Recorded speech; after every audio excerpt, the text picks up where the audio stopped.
YouTube. What's going on? It's Preacher. So I did 2 loads that was going to an Amazon facility, right? So I did one from Wednesday that delivered Thursday, and then I was picking up another one Thursday that delivers the same day, Thursday night. That one delivered Thursday night was going to the airport warehouse for shipping, and it needed to be there for what they told me. It needed to be there. I had to be there no later than 11:30 because it needs to be shipped. Okay, so it needed to be shipped. It had to be there. So I was like, okay, no problem. No problem. I can get it done. You know me, I can get it done. So my first load that I took to the Amazon fulfillment center, well, I wound up being there for 5 hours. It was pissing me off. It just pissing me off, man. Pissing me off.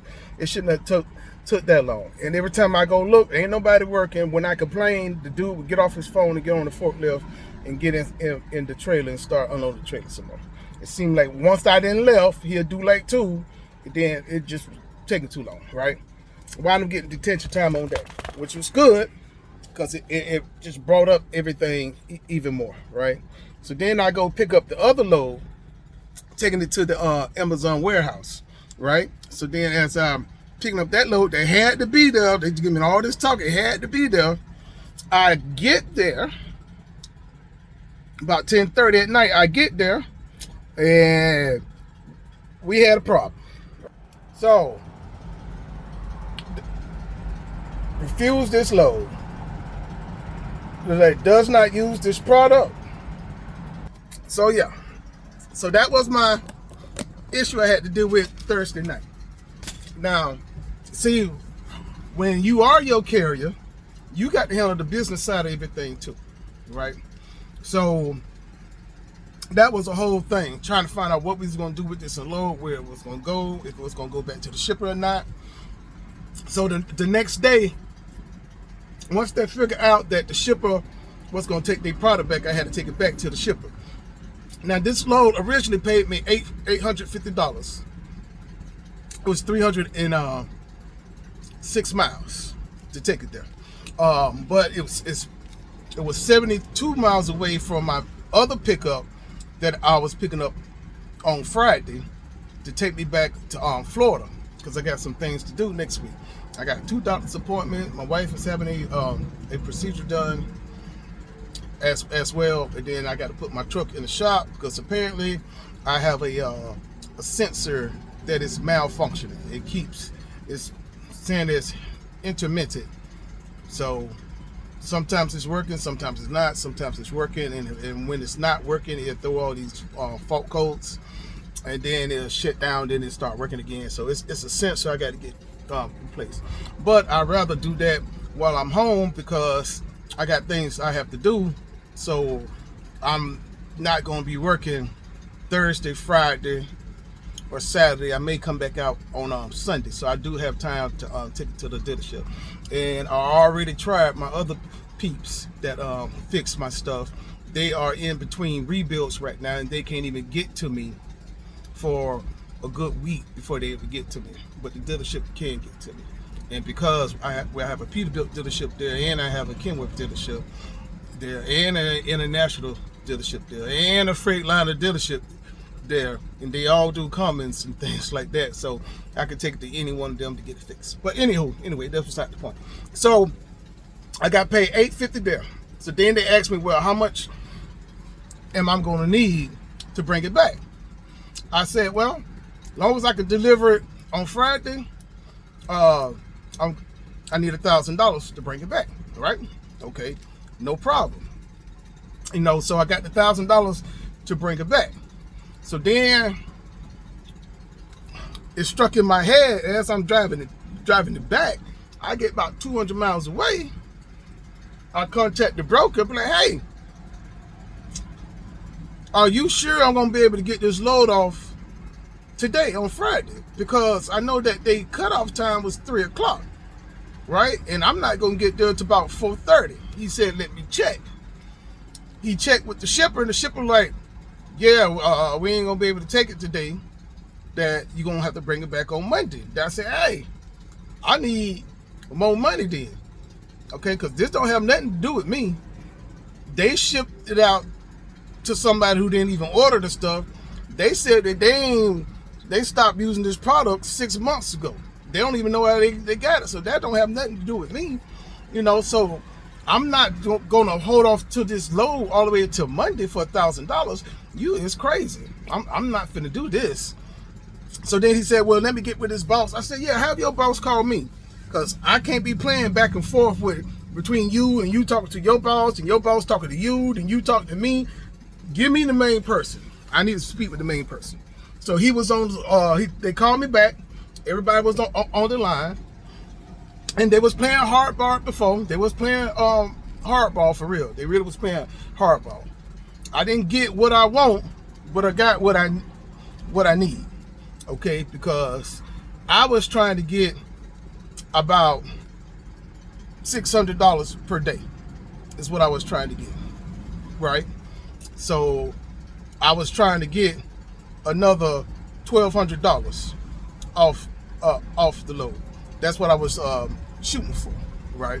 Because Friday they already was paying me $1,000 to bring this load back on Friday. So I was like, okay, I need like another $600 per day for this load, right? So that way it would have brought everything up to $3,050. And then at first he was playing hardball. He said, well, this, and because we only really do like $250 for a layover. I said, okay, so think about it. If my first load was $850, add $1,000.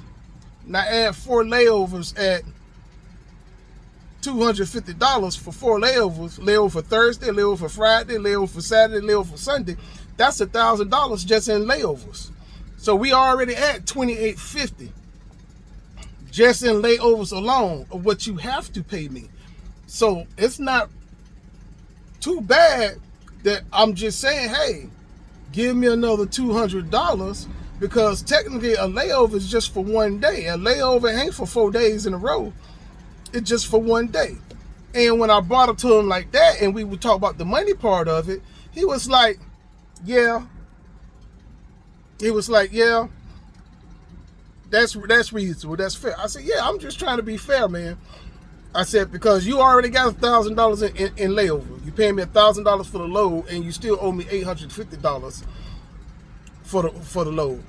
So, when you look at it like that, you only talking about another $200.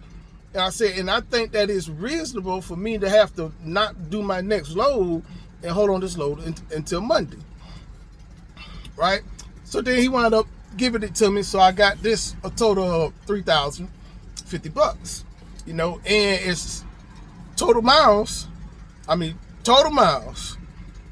612 miles. So if you look at the profit from it, I'm profiting a lot just off of this one particular load right here.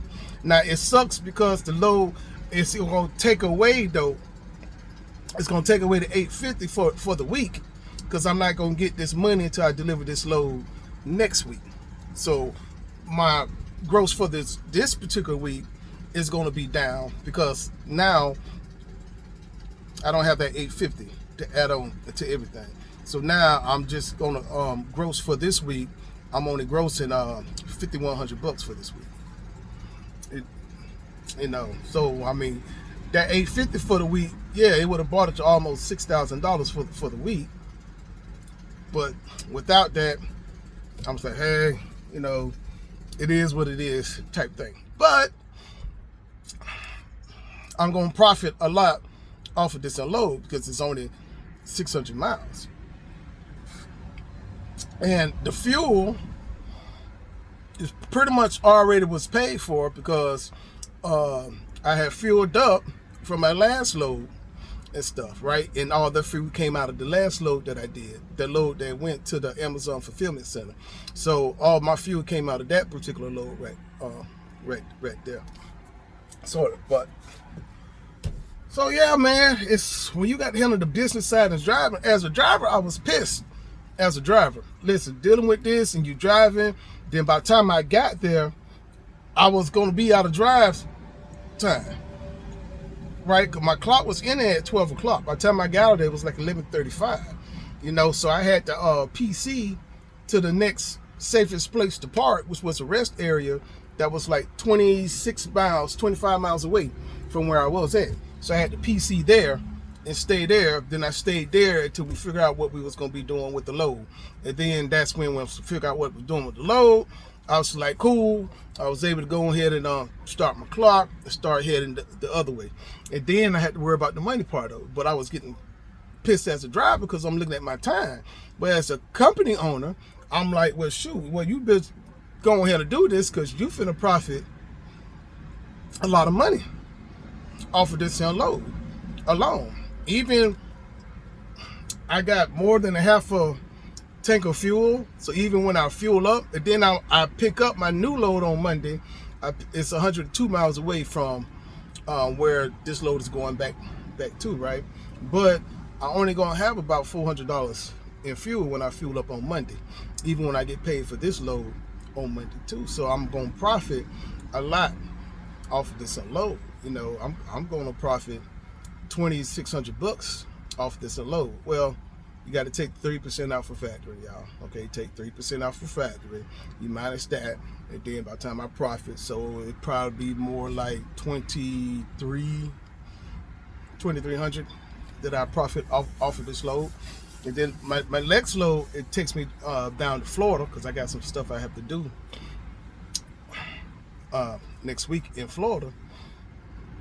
And then I'm still even with that load, I profit about $1,800 off that load too, as well. So sometimes when you look at the business aspect of things, it works out, but for the driver aspect of things, and when you want to be home by a certain particular time, now you can't be home.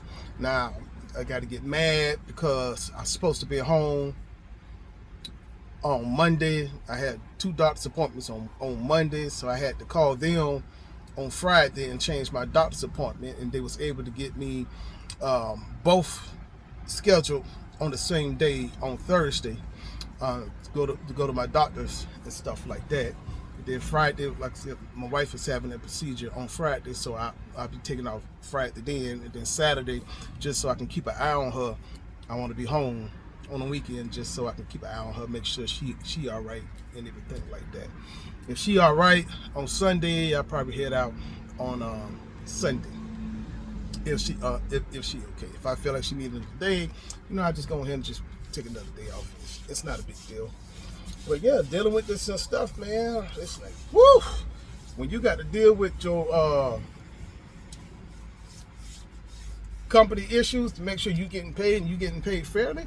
Another thing, you got to know your numbers and know what you need to make sure you get the most for your money. And this is where the broker's transparency comes in there. Okay, well, how much money they really giving y'all for this unload? Don't sit here and tell me you can't give me this, you can't give me this, but yet you getting all this money. If the shipper messes up, you should treat your carriers right because your shipper messed up. And charge your shipper more money if you want to charge your shipper more money. But you need to be able to give the carrier more money for their inconvenience too, because it's not fair to the carrier. We didn't do nothing wrong. Okay, if I'm late for a load, you want to charge me $500, $300 for a late fee, right? Go ahead, ship to Amazon and be late for an Amazon or Walmart or US Foods, Cisco. Go ahead. You're going to have to hold on to that load for what?